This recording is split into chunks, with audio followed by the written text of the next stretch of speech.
Gabriel Davis here, and Dave, this is a guy that a lot of fantasy managers are excited about. He's been, basically discussed since that 4-touchdown game against the Chiefs in the playoff performance.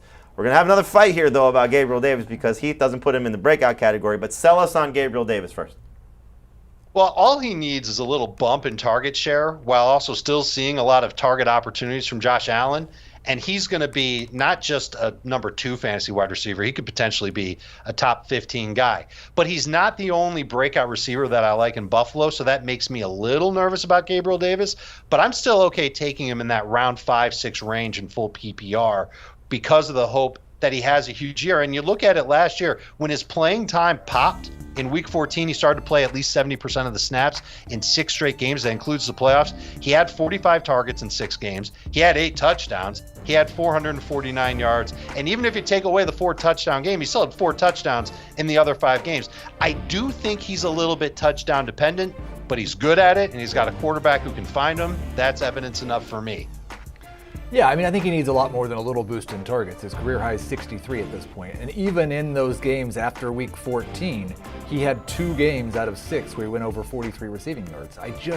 You hear so many good things about Isaiah McKenzie, and they clearly want to throw to their running backs more. And Dawson Knox is going to get 75 targets, and Stephon Diggs gets 160. I just don't see how he can get enough targets to have the upside to deliver upside beyond where he's being drafted. I feel like he's a better version of Adam Thielen, and I know you'll say Thielen's done this before, but I think you're going to see, touchdown dependent. I think that's what we're going to see from him. But I do think he can go over 1,000 yards. To what heights, we'll find out.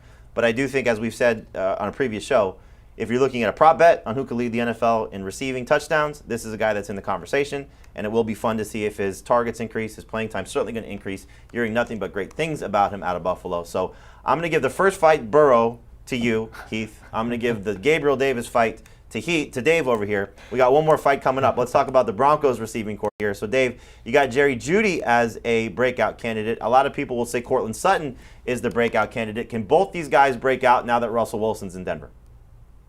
I feel a lot better about Sutton than I do Jeudy, but I think Jeudy deserves our attention, especially after the injury to Tim Patrick. That means that the Broncos don't necessarily have a number 3 option in the passing game. It's probably going to vary week to week. Some weeks it'll be KJ Hamler or Albert Okwuegbunam. Maybe the running backs get involved. But I think we're going to see more targets funneled Jerry Jeudy's way now because Tim Patrick's not there. And they're not the same type of receiver.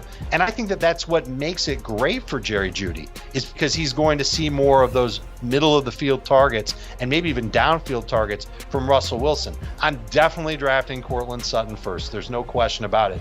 But now I'm a little bit more open to taking Jerry Jeudy, and I'm taking him right around that same range as Gabriel Davis. I prefer it to be round 6, but if I have to dip into round 5, maybe there's a big receiver run and I need a pass catcher, I'll take Jeudy, and I actually have Jeudy ranked 1 spot ahead of Gabriel Davis as we sit here right now. Who would you rather have based on cost? Because I'm going to just guess the ADP. I think by the time we get to the end of the month, Sutton will be probably mid-round 4 pick, and Jeudy will probably be, I'll say, an early round 6 pick. Which Broncos receiver would you rather have? I'll take Jeudy. This is my favorite of Dave's breakout wide receivers. I think there's still like a 40% chance that Jeudy could be the best wide receiver in Denver, so if I get a 2-round discount, I'll take him. And certainly based on pedigree, that could be the case. Sutton, everybody's saying he's the DK Metcalf, and Jeudy might be the Tyler Lockett. So you certainly look at it based on a size comparison, but it's not a bad idea to try and get both these guys. This is one of these receiving cores that you can get at the right price and can hopefully get a lot of great production because of Russell Wilson. All right, it's time for argument number 3. So, Dave, you got Allen Lazard. Heath is not a fan of Allen Lazard. We know he's going to be the Packers' wide receiver 1, according to his quarterback and Aaron Rodgers. No more Devontae Adams, no more Marquez Valdez-Scantling. Lazard finished last season strong, is going to build off that in 2022. I mean, a pretty good source there on Lazard being the wide receiver 1 from Aaron Rodgers. And he's not an explosive, dynamic, sub 4.4 speed type of wide receiver, but he is a big body who already has good experience catching touchdowns from Aaron Rodgers. Last year, he had 14 red zone targets. That was 23rd among qualifying wide receivers. And that's really amazing when you think about how few targets that he had last year. But how about this? He had 12 end zone targets. These are passes that go into the end zone. It gives him a touchdown opportunity. That was 10th among qualifying wide receivers, and he scored 8 times. That was 12th best among all wide receivers. So all he needs to do is just get more targets. That'll boost his catches. That'll boost his yards. He's already a touchdown scorer. He's got a career 69% catch rate and a 13.3 receiving average and a touchdown every 7.8 catches. I hesitated to take him in round 6 in a draft that we did this week. But now that I just read that to myself and to everybody watching, I regret it. I should have taken Allen Lazard. He's going to be an outstanding number 3 receiver with potential to be a top 20 guy. All right, Heath, I'm a Lazard guy, so you're going to have to really make a strong argument to not make Dave the winner in this one. I mean, at least Gabriel Davis was a high draft pick who's still only 23 years old. I could get on board with him making a leap. It's just that this is a guy who's going to turn 27 years old this year, has never had more than 60 targets in a season. And I don't know how successful he's going to be as the number 1 wide receiver when other teams put their number 1 corner on him. Like, sure, he's had some really efficient times when the other team has 3 defenders guarding Devontae Adams.